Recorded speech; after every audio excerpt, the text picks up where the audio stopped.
broadcast on Wednesday at 6 p.m., but we decided to do something today. Because, as y'all know, the current event that's happening in Black America is the brutal killing of our beloved brother Nipsey Hussle. So that's why we're doing this special broadcast. Plus, we have a special guest that's in the building with us, and he's no stranger to Necessary Blackness podcast, and that's the brother Blue Pill. My brother, how are you doing? Yes, indeed. Peace, love, and light, family. You know, under the circumstances, I'm doing well. Okay. And this is a subject matter that I wanted to discuss because I know that you had a personal relationship with the brother. I know him through his music. However, I know when a person makes their music and you hear them speak, their spirit can resonate with you, right, or it can't resonate with you. And his spirit resonated with a lot of people. Yes, and indeed. That's why I think like no time from before. The only time I seen people this distorted was with Pac and Biggie. Facts. You know, but his situation was a little bit different. Was a lot more different because no one's seen this happen. You know, no one's seen it coming, and I think that there's a lot of misinformation that's going on out around, especially on the internet. Certain things is being said. Certain things is there's some truth to it, and as always, they're taking truth and mixing it with falsehood. So before we go into any of that, I want you to talk about your personal relationship with him and how you met the brother. Well, in 07, hold on. I have it on me doing it.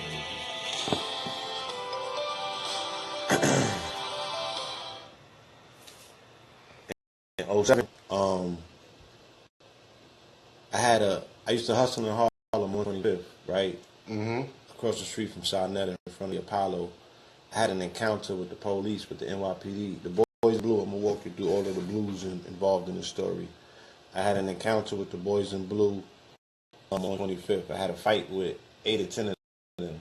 This was the first video camp, because the nigga Sarnetta filmed it, right? So this was the first instance for like on some World Star shit where niggas is watching you get fucked up by the police. So this was World Star before World Star? This was World Star before World Star, right? Before niggas had video phones, he had his camcorder, and he was taping me have a fight with 8 to 10 NYPD officers on 125th. So I get locked up because they get hurt and I didn't. If you see the video, because he put it on his page, he put it up. That was one of his first videos to jumpstart his network, his channel, right? I was handling 8 to 10 police. So the block was hot after that. Even though I had my respect and they wasn't, you know, testing me anymore, what have you, it was just a little bit more difficult, you know, to come out there and hustle. My business partner was a little thrown off. So we would hustle in the daytime in Harlem and go film at night. Because we had a BCAT situation. We had a BCAT show called Street Knowledge. And we would do red carpets and all of that at night. We would subsidize our income by hustling T-shirts in the daytime in Harlem. So when that trap ran out and we couldn't do that anymore, we went downtown. He linked up with one of his childhood friends called a brother named Bang Out. He was doing beats for 50 Cent, G-Unit at the time. So he had a studio on 42nd Street. He was like, yo, my man is looking for a cameraman. His man happened to be a dude named Johnny Shipes. Johnny Shipes was a young Jewish dude that was in the industry that had a record label called Cinematic Music Group. And his main artist at the time was a young brother out of L.A. named Nipsey Hussle. And they had a deal at Epic, but there was no heat around the project. He ain't had no single. He didn't really have a presence. He just had a name. Yeah. You know what I'm saying? He had some mixtapes and shit. So he was like, yo, we need visuals. You know what I mean? Now, this is 07. The internet is just starting to kick in. People haven't really figured it out. They was on MySpace, Black Planet, and stuff like that. But we had a YouTube channel since January 1st, 2007. Up until this point, we already had 1 million views on YouTube. Okay. That was an anomaly. And we had a blog called Street Knowledge. Yeah, I know about the blog. Yeah, we had millions of views in. So when we went and took the meeting with Epic and showed them our numbers, and we laid out our, our presentation, they fired the entire promotional department and hired us, right?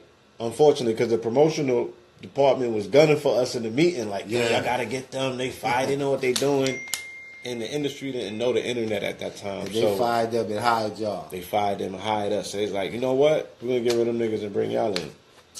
Wow. You know what I'm saying? And it was only 3 of us at the time. And we brought a 4th person on, my brother Nadi, right? Who's still with us to this day. Shout out to Nadi. And so we got a budget and we started going to work on Nipsey's project. We was in charge of his online media, meaning that we ran the website. We built the website out and we ran it. It was called slawsomeboy.com. And we shot a 3-part documentary called Turned Up. Right? This was the first time that word was used in public. Nobody knew what Turned Up was. Okay. Just like when we was with J Records and we was with Hurricane Chris and them, that's the first time we ever heard ratchet. Right? That was a word that came out of Shreveport, Louisiana. So Turned Up was a term that they was using out west. You know what I'm saying? We went. We got the cosign from Big U to come and shoot in the 60s, the first time that was ever been done. My partner Majesty went out there and shot for them. We put the documentary together, put it on World Star, 1 million views in 24 hours. Wow. No payola, right? They didn't even know Q at World Star like that in terms of the record labels. All of that was organic views. The fact that Nipsey had that magnetism, he had a story, and immediately looked like Snoop Dogg. So people was like, who's this?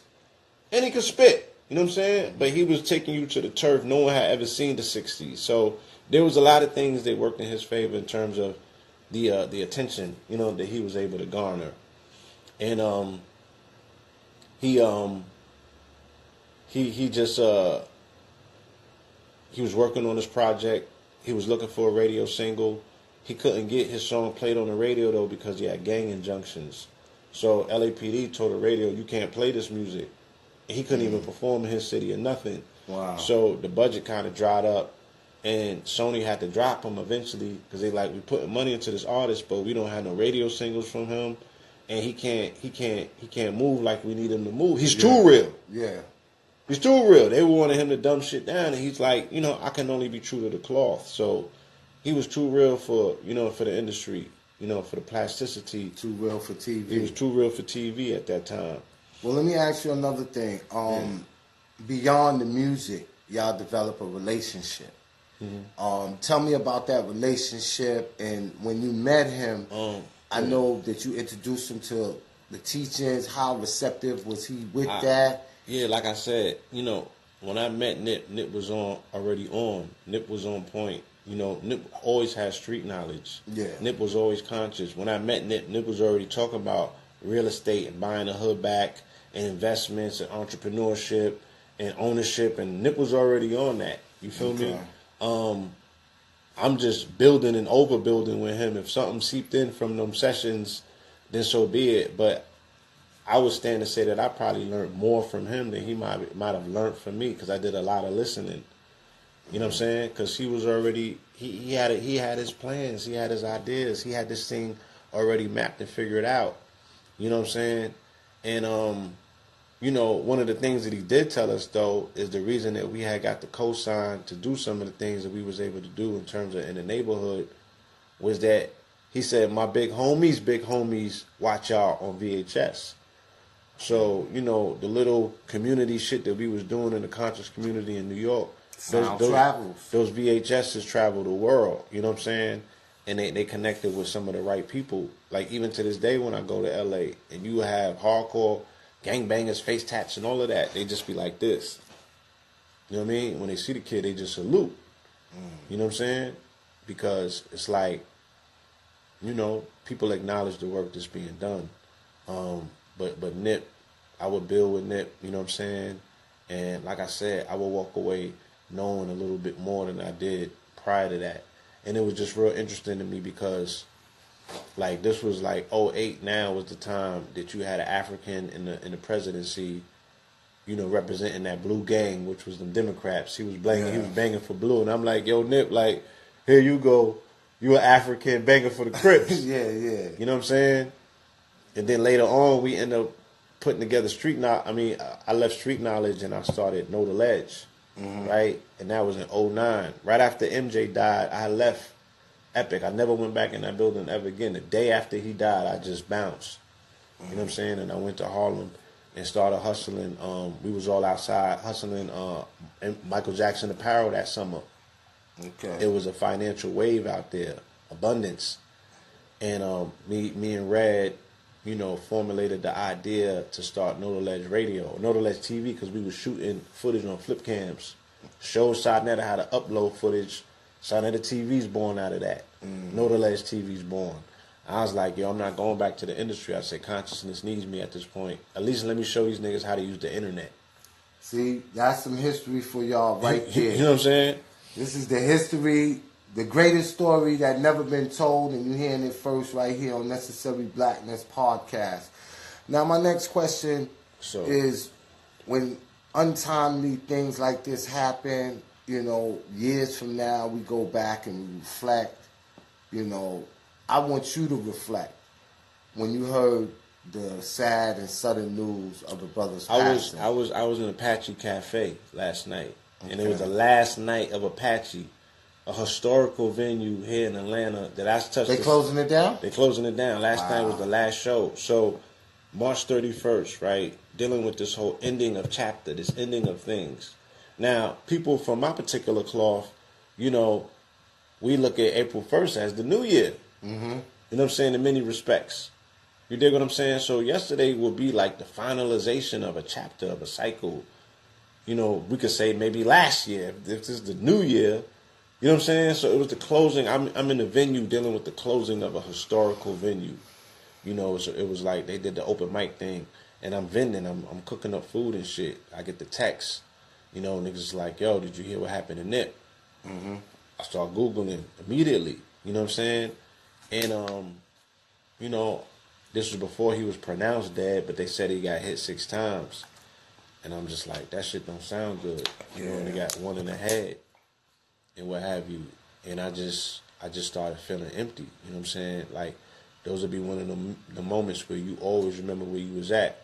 Absolutely. And then I'm like zoned out, and I look across from me, and there's a jeweler with a table, and he got this on the table, right? And the spiral just jumped out and spoke to me, and I'm looking at the blue, and this is chrysocolla. This is a stone that you use when you got heart grief and shit like that. Oh, okay. So he had it on. I'm like, son, you got another one of those? And he's like, oh shit, he noticed me and shit. He's like, you blue pill? And I'm like, yeah. So he was like, yo, I'll sell you this one. Okay. You feel me? And he charged me $60 for it. But the symbolism didn't miss me because Nipsey's from '60s. Yeah. He's like, yo, you can give me whatever you want. I was like, nah, I'm gonna give you the 60. That was spiritual right there. Yeah. And the minute I put it on, it just started making me balance and balancing me. So, you know, I get jewelry to consecrate certain moments in time.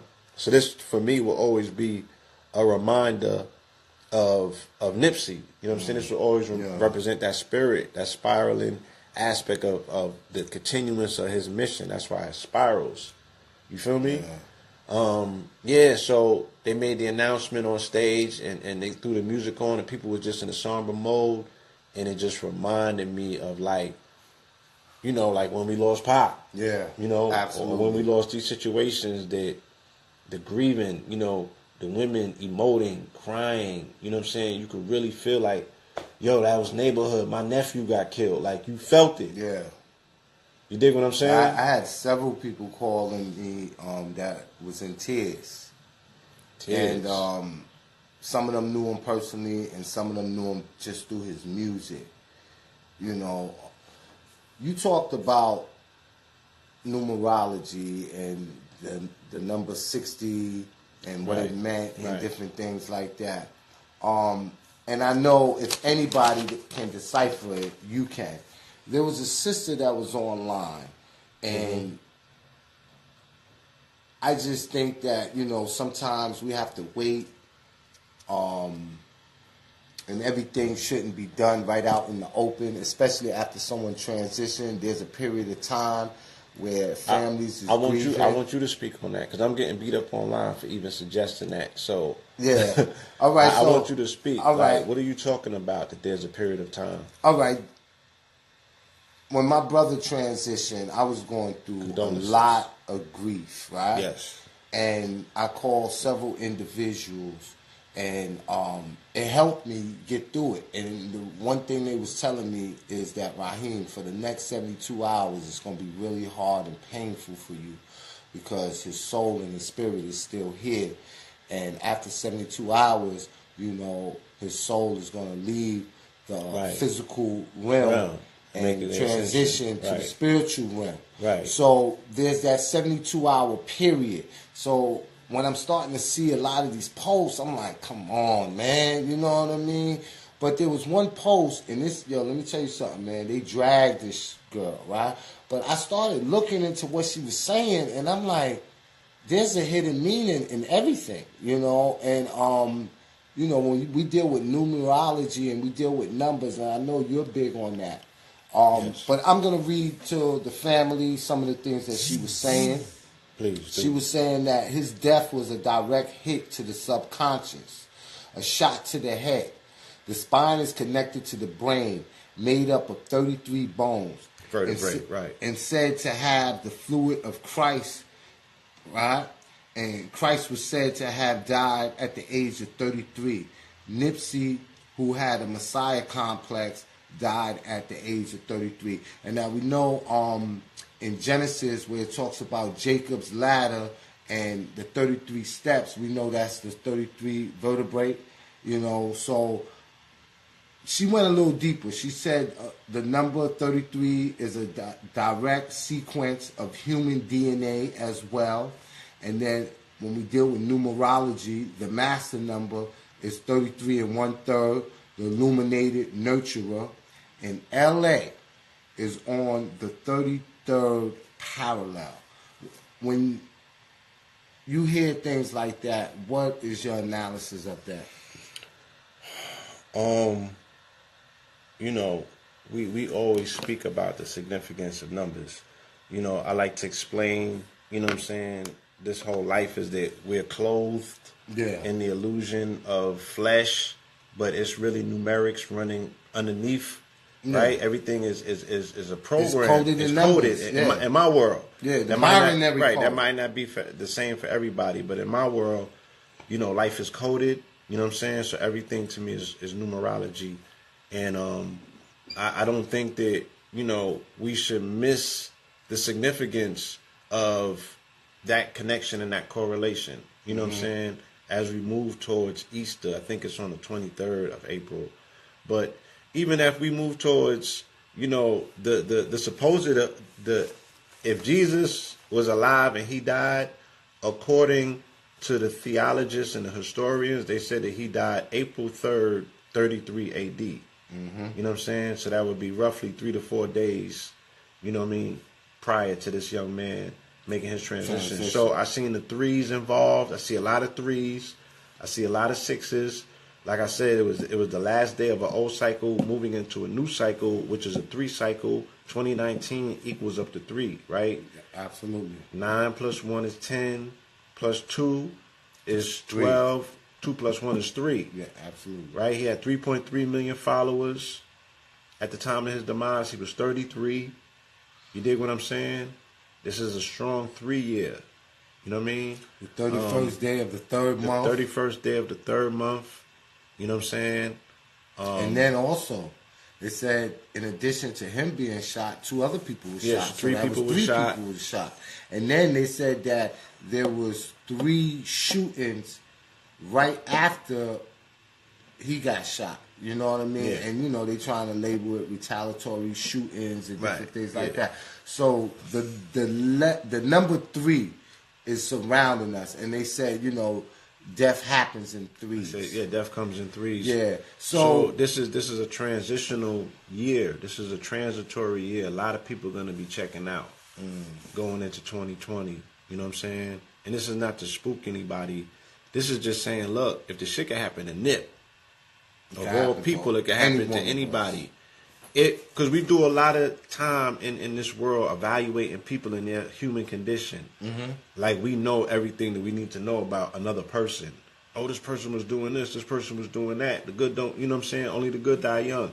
And I'm not taking anything away from Nip. I don't know his day-to-day personal situation. Yes. But let's just say that he was the archetype that we believe him to be. For me, he was an archetype in terms of that brother inspires me. You know what I'm saying? He's everything that I aspire to be in an entrepreneur. Mm-hmm. You know what I'm saying? He's everything I aspire to be in an artist. Mm-hmm. Uncompromising. You feel me? Yeah. Did it on his own terms. Did it his own way. You know what I mean? Yeah. Even when the label dropped him, he built up. You know what I'm saying? He repackaged himself and put his thing together. You know? And shout out to the brother on here, Drew Ice. That's the brother. He's from Flatbush Zombies. You know what I'm saying? Shout out to your whole continuum. You know what I'm saying? Your whole collective. Dealing with the Beast Coast. You know what I mean?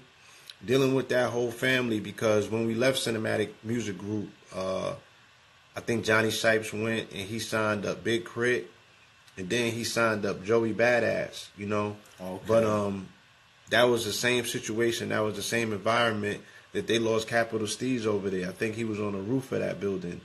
You know what I mean? And I'm not going to get into them conspiracies. And that brother, his number was 47. No, it was 40. Was it 47 or 42? Right? I think it might have been 47, which is a powerful number, right? You know, so it be a lot of shit, you know what I'm saying? A lot of stuff that people, if they want to make conspiracy theories about something, you know, it's easy to spin these things, but at the end of the day, it's like, what are we really extrapolating, you know what I mean, from all of this speculation? That's now, right. Numerology is just a record to say, look, something is always going to point to what it needs to point to. And the fact that it might be pointing to the fact that this man had messianic energy. Now, we have to explain that to the audience, because they might be clueless to think that, you know, the only way that somebody is comparable to Christ like them is if he's Christ like. He got to walk on water. Oh, nah. X, Y, and Z. Nah.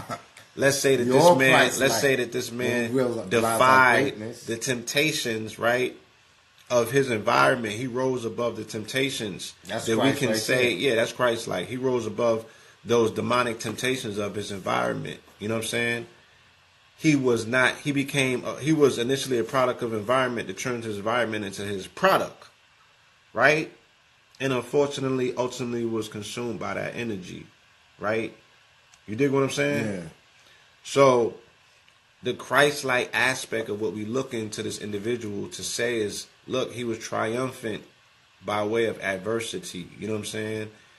The odds for him was zero, coming where he came from. He defied those odds. Yeah, he defied the temptation of that community to say, come down this road, young man, and eat of this apple and do of this and do of that. He was like, nah, I'm going to go against the grain. You know what I'm saying? I'm going to do better than that. I'm going to set an example for the downtrodden. I'm going to set an example for the people that don't have no outlets. I'm going to set an example for the people who can't see no way out. That's Christ-like in this particular time. He was the beacon of hope for his beacon people. Of hope. When your discipleship, you know what I'm saying, is forgotten and downtrodden, and ain't nobody fucking checking for them, but you putting on, right? And you going back and making sure that everybody's situated and good, and you hiring people from that community. You dig what I'm saying? That's the catharsis. That's the alchemical process that all of us should be looking to implement. And when you're dealing with the Christ-like, and you're dealing with everything that you just manifested and everything you just said, there's always that one Judas. And it was one individual that had larceny in his heart. That had jealousy, hate in his heart. Envy, right? Envy. Those four devils. Them four devils. That lower fuck. That shit that they talking about in the movie Us that we tethered to. Right? Y'all don't want to deal with this stuff. Y'all want to deal with the conspiracy. Right? But you want to fucking give me all of these breakdowns about the movie Us. But some real life Us shit happened. And it's not us, it's them. It's them, right? When are we going to deal with us? When are we going to take the opportunities? Because the universe affords us Non-stop opportunities leading up to this demonstration. I've been speaking on this shit since January 1st about how the universe is providing us with opportunity to look in the mirror and deal with us. And we keep fucking neglecting it. I don't want to R. Kelly this. Then I don't want to deal with it. You know, fuck them little girls. They was asking for it. I'm like, no. That is the universe's putting us in play to become stronger beings and people. If this supposedly is the Jubilee year where we're supposed to be coming out of bondage after 400 years, what have we done to prove to our Father who art in heaven that we're worthy of the motherfucking keys to the kingdom? That's right. You know what I'm saying? We don't protect the women, we don't protect the children, and we don't protect our messiahs. Right? But we got a handout. People got their hand out looking for government reparations and checks and shit, and I'm not going to get into the politics of that. I'm just saying, look at yourself. Look at yourself. What makes you worthy of these things at the end of the day? And that's why there's always a conspiracy when someone dies that has a statue of that magnitude. It's just like, you know, the government did it, and, you know, we got to protect our The conspiracy leaders. is niggas is conspiring not to do nothing about the situation. That's what the conspiracy is. And the problem is y'all saying we got to protect our leaders. Nah, we got to protect each other. And that begins with, you know, we got to turn this around, man. And like Marcus Garvey said, that we are a race of people that is cursed by petty differences. And we got to get out of those petty differences. I wanted to go back to numerology, right? And then we can move forward from there. Now, we know that with Dr. Sebi, when he passed away, right? Yes. It was 30 years before that he won his case. Okay. So we dealing with the number 3 again. Threes again, yes. That's a very important number, and we're going to keep coming back to that, you know. And then in the supreme mathematics and the universal language of the nation of gods and earth, you know, 3 is understanding. Salute to Clarence 13. Salute to the family of God bodies. They got the street dedicated to them this past Saturday. I seen your brother down there. He was there. You know, let's not let that story go unmentioned. You know, absolutely. We're still talking about that 7 energy, that God energy at the end of the day. Christ-like. Like Christ-like. It all goes back to it. So, online, people are saying that, you know, this was a conspiracy by the government because the brother was about to make the documentary on Dr. Sebi. And, you know, a lot of people, you know, was trying to debunk that. And whether that is true or not, one thing that we do know is that that's not something that's far-fetched, because the government has killed leaders, has killed those that has spoken out. And let's just don't look at just Dr. Sebi. Granted. There was, I think it got up to 9 holistic doctors that all died under mysterious death. Right. You know, so there is... It's more than 9. It's more than 9, right? Yes. So there is a systematic plan to stop those that are teaching natural living, eating natural, and making sure that you don't rely on the pharmaceutical companies to get medicine that you don't need for your body, and how you can really rid your body of these toxins and diseases. But one of the things they were saying, and brother, he said something profound. He said, I don't want to make like losing Nipsey life, but y'all gotta relax. Dr. Sebi was teaching his health methods way before many of us was born. His court case was in 1987, which I told you, 32 years ago actually. He died 30 years later. If it takes the government 30 years to take out a threat to the medicine industry, then they can't be all that powerful. Facts. And then he said, no, the conscious community been promoting him and shedding light on him for years. Y'all acting like Hustle had a career because of Sebi. He was his own man who stood for things that are more dangerous than a documentary about a deceased man, about cures for AIDS and cancer that was well documented elsewhere. And it is well documented. So just the notion that a person would get killed because of a documentary, you teaching the same things that will be in that documentary. There's a lot of people in the community that's teaching about health, this, that, and the other. So it ain't about a documentary, because even if they stop the documentary, they can't stop each of us from teaching each other. They can't. And stop that's the each movie. one. So teach one. So their intentions today was to make Sabi an international fucking talking point, right? With Google. I'm sure that he's a trending topic on Google, where everybody is Googling this man now, because contrary to popular belief, the general public does not know. He's a pop star, but the general public does not know who Dr. Sabi is. They know now, just like the general public don't know who Nipsey Hussle is. They know now. You feel me? So I don't see, you know what I mean? Okay, they killed him for making a documentary that's not made technically. You know what I'm saying? You martyr somebody and make them larger than life with the hopes to what? The documentary ain't going nowhere. Yeah.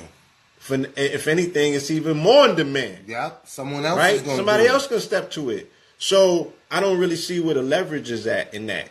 You feel me? But once again, that's not us willing to deal with us. And that's the pattern that I've seen for us all fucking year, if not all of my life. Right? So why not zero in on the real fucking issue, which is mental health? Why not zero in on the real motherfucking issue, which is, like we said, them lower energies, right? You got to watch some niggas that's close to you. That's right. Right? Right? Because name me, what's the last person that the government assassinated? There was a quote unquote leader. You asking me that question? Because the government didn't assassinate Dr. Sabi. We're going to debunk that as well. Right? That's another situation that people are not willing to look at, to say, look, us, people right next to you, family, tethered, money, greed, envy, hate, right? Lower fucking devils killed him, right?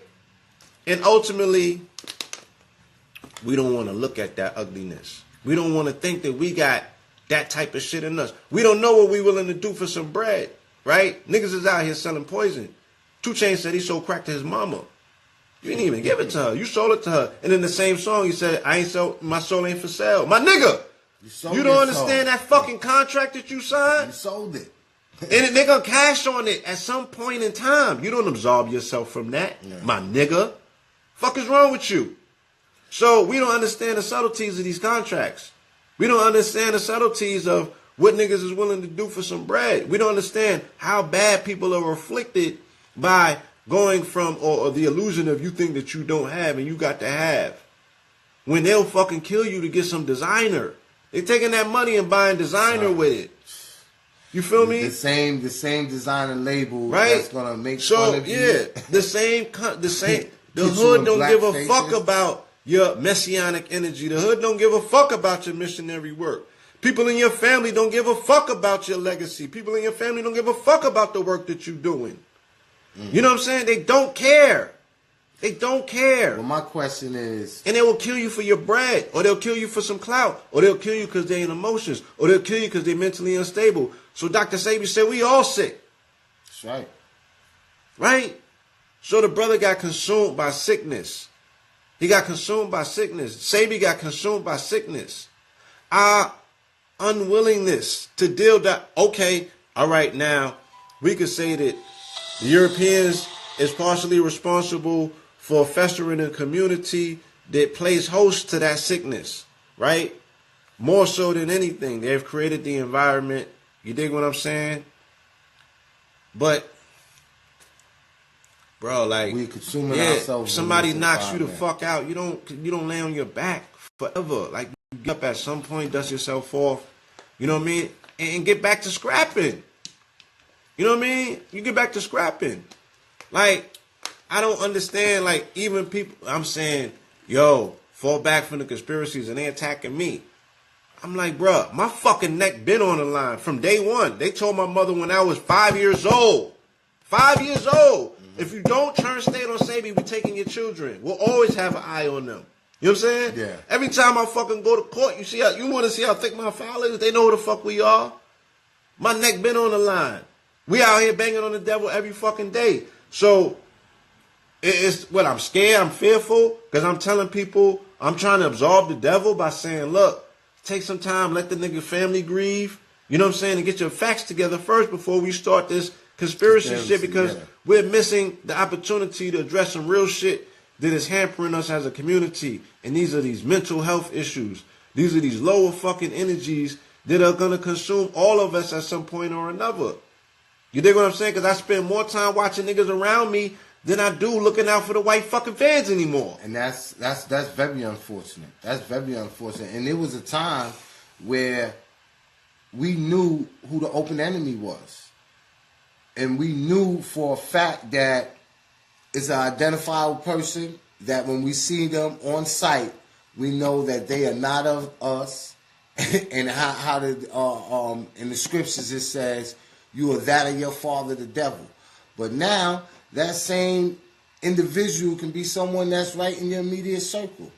And that is unfortunate. So what I want to discuss now is that I want you to explain, well, we went into a little bit of it. Let's give solutions. We're going to do this for about 10 minutes, right? One of the solutions I would like the family to have, and they can always go back and listen to this broadcast, is that when a person transitions, how should they deal with that grief? Okay. And let them know a little bit more about that 72-hour period. Yeah. You spoke on something that was very key. You know what I'm saying? And once again, you know, I did a post yesterday where I was talking about the movie Us and being tethered. And I said another way that we could look at it, right, because they got the floods in Mozambique. And nobody's posting on that. Nobody's sending no energy to the family, but they want to talk all this African shit. So I'm like, no, you're tethered. You got the African part of you is underground that you keep hidden. You only bring that shit out when it's time for celebration. Your dashikis in the fucking closet until the next Black Panther come around. So by blood, you're tethered to the African aspect of you. But on the surface, you keep professing how American you are. A-dose. You know what I'm saying? Keep professing how fucking American you is. Where's the African aspect of what you do on a daily? There's tradition and customs that you should keep up to show your connection to your ancestors. So one of the main things that's African ancestry is that even Kemetic, we allow 72 hours, right? The calm the bar, you don't touch the body. Now, we can't practice that today because we don't even own our own fucking carcasses where that body has to go to the medical establishment in these hospitals. So we can't even say I'm going to keep the body for 72 hours and put it in a place where it's not even touched. You're not even supposed to touch it. You know what I'm saying? We don't practice that no more. Even like in the Muslim religion, right? When 24 hours. It's 24 hours. Don't they got to wrap it? They got to wrap it with no embalmment. They deal with that. You deal with your dad. You're supposed to deal with your dad. The entire fucking Kemetic situation was based around the death ritual, right? There's nothing more important than the transitional period, right? So when you're talking about a level of quote-unquote peace, there's nothing that we can technically do to bring son back or anybody that makes transition. Absolutely. But the only thing that we are responsible for is to say, I'm going to safeguard the body and give you the peace necessary that you need to cross over. Because they run around in the realm for 72 hours getting certain things done, and then they got to go. So this society, this world that we're living is overrun by disemboweled spirits that have not made the transition, because we no longer bury our ancestry. We no longer bury our people in accordance with anything traditional. So people are not even transitioning over. The whole fucking realm down here is overcrowded by disemboweled spirits. And any of you niggas who know any spiritual work know what I'm talking about. Okay? And anybody who knows some fucking spiritual work, who been to a cemetery and knows how to communicate with the other side, knows what I'm talking about. They're not making the loop. They're not going back and getting processed and coming back anymore. So in other words, it's overcrowded down here. The dead, which is those that are not initiated in the teaching, is burying the dead. Facts. And that's causing the crisis. Because it's overcrowded down here, you got all of these disemboweled spirits becoming, you have people that are walk-ins. So the psychotropic drugs, the mental illness, the abuse, right? That's causing all of these fractional aspects of people's mental illness, they become walk-ins for spirits to jump in them. Because these spirits don't got nowhere to go anyway. Going back to the movie Us. Yeah, it's a fiesta down here. Right? And that's the very single thing that we're fighting against when we talk about certain aspects of health. You can't catch and cure everything, but it's like, look, we got to take these particular steps to make sure that we're not aiding assistance to our own mental illness, because there's a spiritual aspect that goes along with this.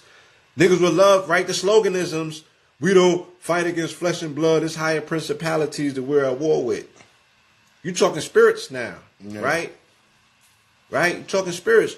But a person infested with parasites, that person is, the psychosis that we see in our community could be directly related to that too, because people saying they hear voices in their heads. That's parasites.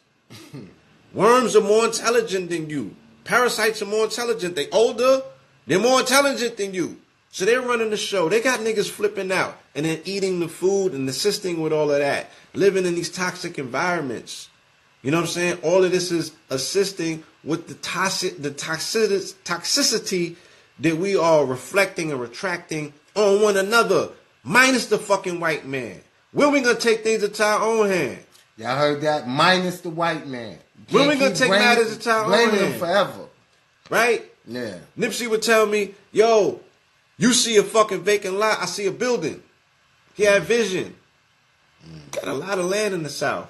This brother, shout out to the brother. I hope you're watching this. You can't be woke. Can't be woke and broke, right? Oh yeah, the brother on IG. The brother jumped on stage last night at the Apache and gave a riveting fucking speech where he was talking about the fact that we had 1 billion acres at one point. We got 1 million right now. We have 1 million collectively of melanated people. Ted Turner, as one person, owns more fucking land than all black people put together. That's a travesty. Ted Turner, one man, owns more. Right? So, what are the fucking contingency plans for these people that are so concerned with our condition as a people? What are the contingency plans if this cracker is so fucking horrible?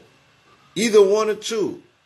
For us to break off and do our own things in this particular diasporic, quote-unquote, land that we exist in, especially for the Moors and everybody else saying that we indigenous to this land.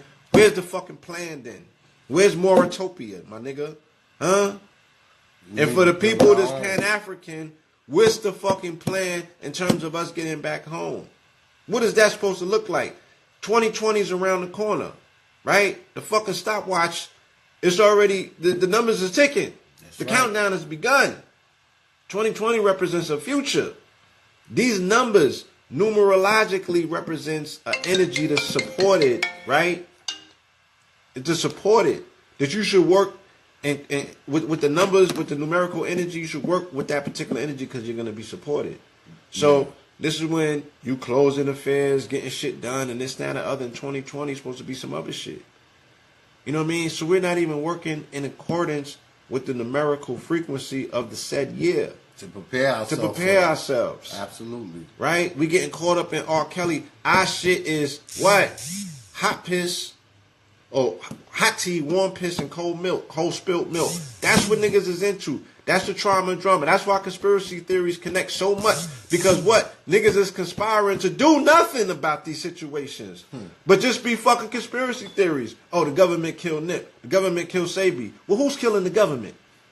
In response. You niggas is riding out? Or you fucking crying and complaining about you cowering in your corners?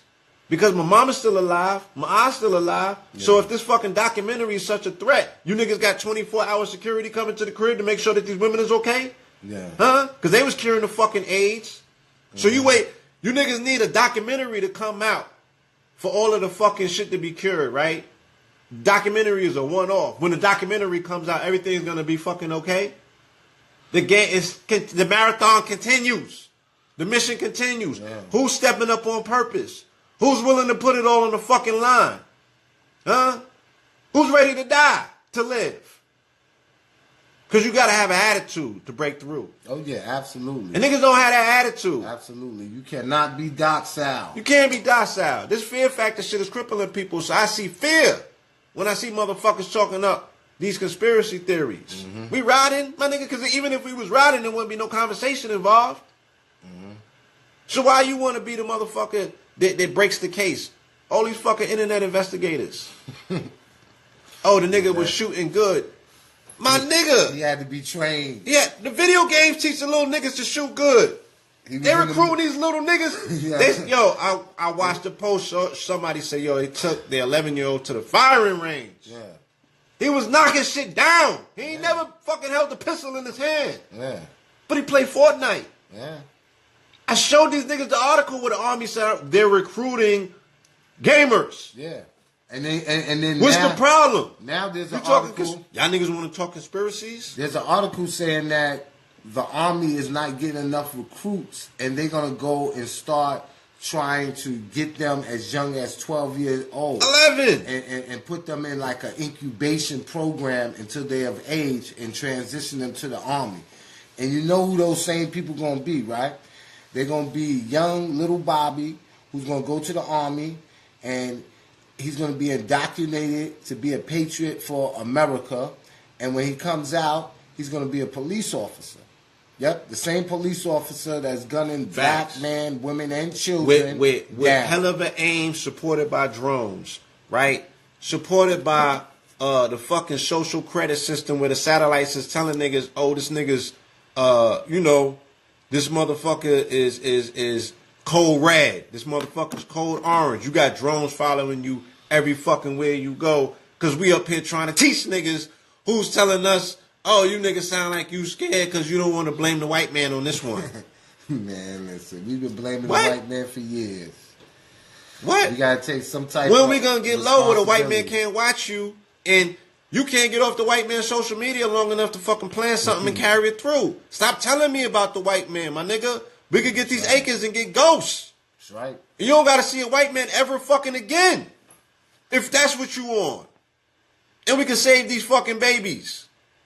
Like, stop talking to me about the shit that is not solution based, that don't reflect fucking power. That small dick energy conversations that these niggas is carrying on continuously. Right?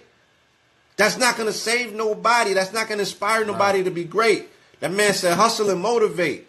Why are we not proselytizing his messages, his information? Everything that we need to succeed, he left us. Them interviews is fucking packed with gems. You don't gotta listen to the music if you ain't into the music or the hip hop. Listen to the interviews. Even though the music got gems in them too. But if you can't get past the fact that, yeah, he actually was a gangbanger, so there's poison mixed in with medicine.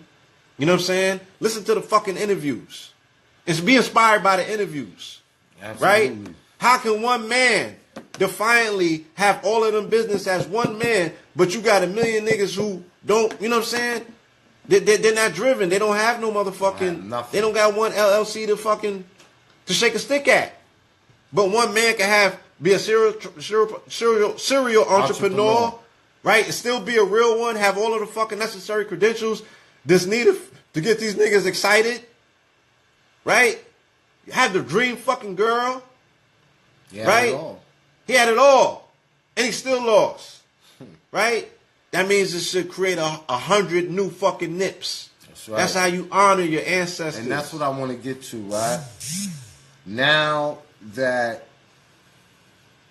we went through what people need to do during this crucial 72-hour transition period, right? I mean, we're talking about traditionally what's supposed to be done. Yeah, traditionally what's supposed to be done. What we have the power to do, because like I said, we can't claim bodies because the state owns the bodies. That's a whole nother conversation, but niggas are talking about they free. But you can't fucking take a body nowhere, right? For the 72 hours... we could do nothing but speak strength to that name, right? Rise in power. We could do nothing but speak power to that name. Because I'm not responsible for the retaliation, so why am I caught up in the controversy? Because I want to get online and chit-chat. I want to be part of the motherfucking Chatty Patty Club. You know what I'm saying? I don't want to have nothing to do with that. There's no power in it. It's not bringing him back. And my words ain't arrows. They ain't knocking niggas out the sky that's responsible for it, if that's the case. That's right. You feel me? You're supposed to get on purpose. You're supposed to be double and triple inspired. You're supposed to have woke up 5-10 an hour earlier, knowing, damn, I got to do it for me and Nip now. So what was his uncompleted projects? How am I going to do this shit? What message was he trying to get out? What did he want the world to know? How am I supposed to show up? You feel me? And if not just for him, there's somebody else in your family that fell too soon. Or do it for yourself. Or do it for yourself. Or do it for them other, because I could give you a long list of motherfucking elders and ancestors whose missions are still incomplete. Yeah. The niggas ain't put on for. Who niggas stop evoking after 2 years. Huh? Mm-hmm. I could give you a long list of political prisoners who still languishing in fucking prison that could use some of that fucking energy that you niggas got. This fake nigga outrage. Tell it to them niggas. Tell them how bad you gonna bang on the government. And let them niggas tell you how crazy you look. Because you don't want to spend 44 years in a fucking box like they did. Huh? You don't even want to go see them. You don't even want to go see them. Yeah, we got to stop that. But you niggas is tough, right? We definitely got to stop that. Come on, man. We definitely got to stop that, man. You know, you have Mumia still in there. You still got Matula Shakur. And I was just listening to an interview with Matula Shakur. And y'all talk about Waco, Texas. He was Waco. What he was doing was Waco, Texas before that even happened. Where the government tried to come into the community and they had to fire and hold them down to protect the community. And you see where he's at. How many people are supporting him?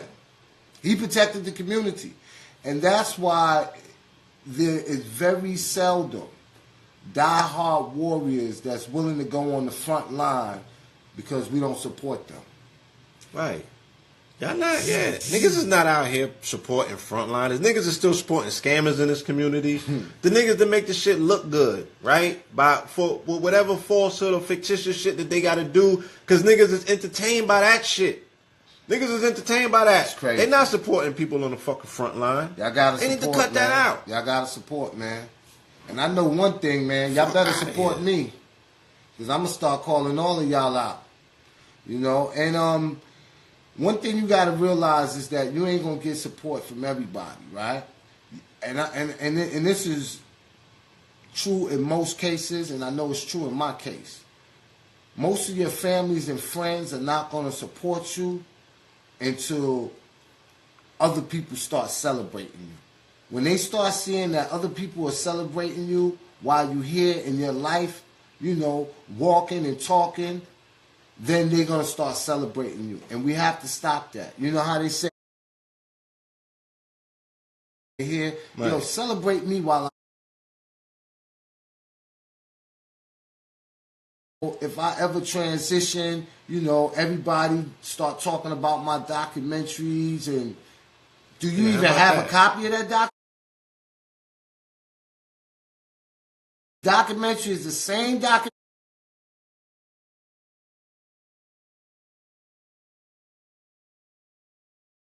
2015, then right. 2018. If this ain't frontlining, what's frontlining? This for the babies. That's right. This talking about. Let me see this. You dig what I'm saying? If this ain't frontlining, what's frontlining? If you're not assuring these babies to have a future where they don't have to fucking go to school and be primed and targeted. And you know what's crazy? I had. You really think they're gonna let you say it? Yeah, scared of what? You know what I mean? They been knew who I was. Yeah, you know, they told me what I was doing than I even knew. I wasn't the leader.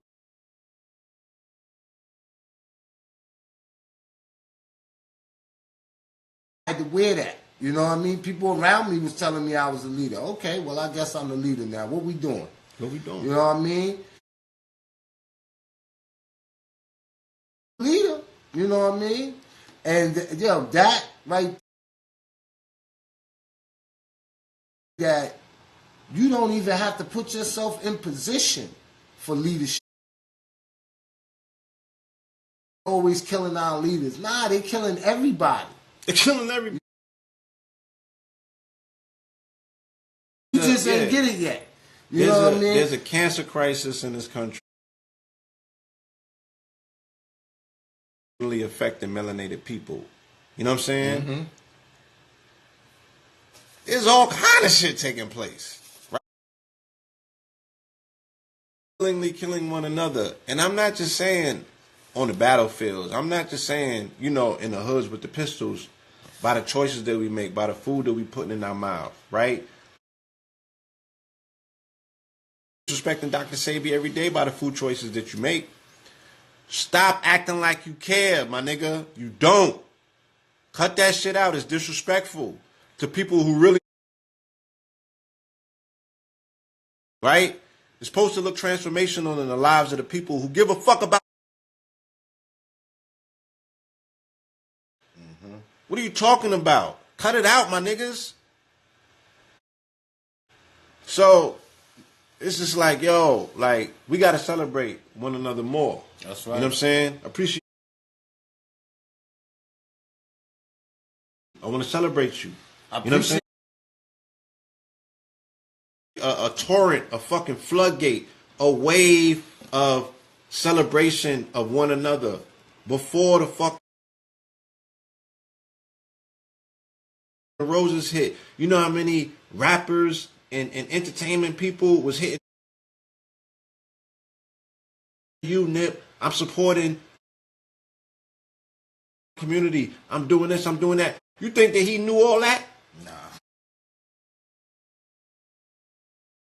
In his life, that he was out here quietly inspiring people in the and make a difference. They was doing that shit quietly. They ain't get on camera. They ain't fucking at him. They ain't tag. They was doing this shit quietly to say, let me see how this works. I'm gonna try this out. This is really not my lane and shit. You know what I'm saying? Or they fucking bluffing. Or they were scared to let other people know that, listen, a beacon of hope to empower them, not only mentally, but financially. And that's what he was doing. But when you was talking about supporting one another, I just had a car situation. But I would come out, man, because I seen the... You know what I mean? Yeah. Hold on, let me... You was doing your thing. Let me give him the... Oh, okay. Blow on. Yeah. You know what I'm saying? So, yo, I want you to... You know I got my all blue. Let's end this, right? Because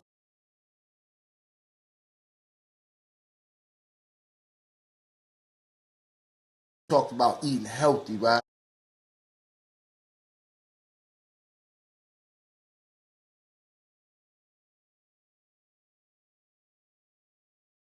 Moss, let them know about your chefing and everything that you do, because this is what they need to do to support you. You know what I mean? A lot of times, man, y'all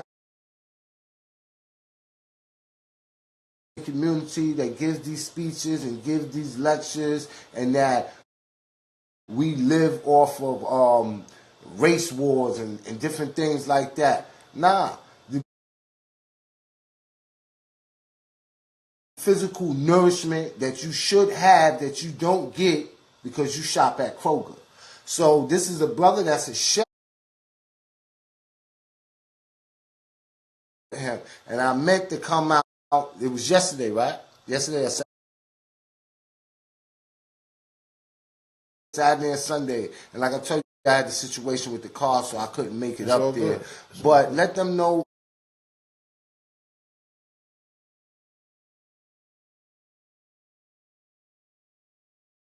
Get in contact with you. Yeah, you know, when Sebi dropped his body, called me.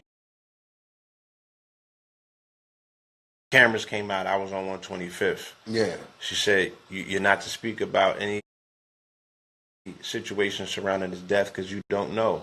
Mm-hmm. You feel me? You're supposed to speak about his legacy. You speak about him, the positive, and you let these people who pretend that they care know The mission was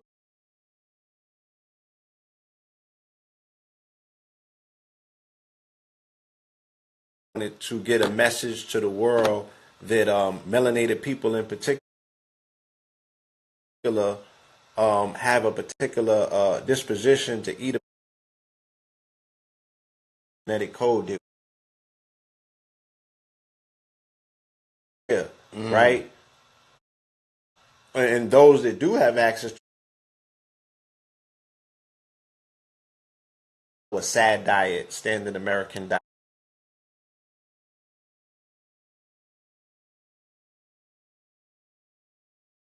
You know, tropically, you can go and you could get X, Y, and Z, this food and that food. So the education,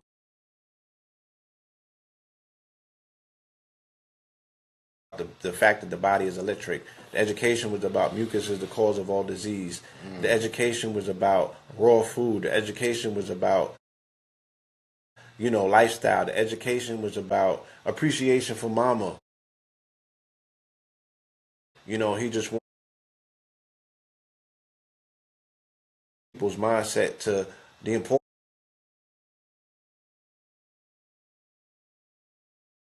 Society, you know, and before there was hospitals, you know, there was mama. You know what I'm saying? We didn't have jails or prisons in Africa.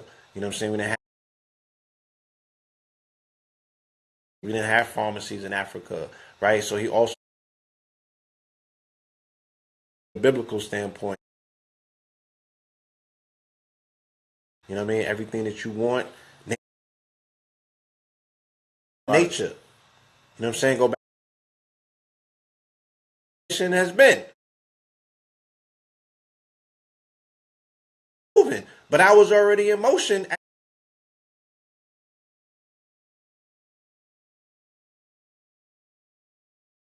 Enough. You know what I mean?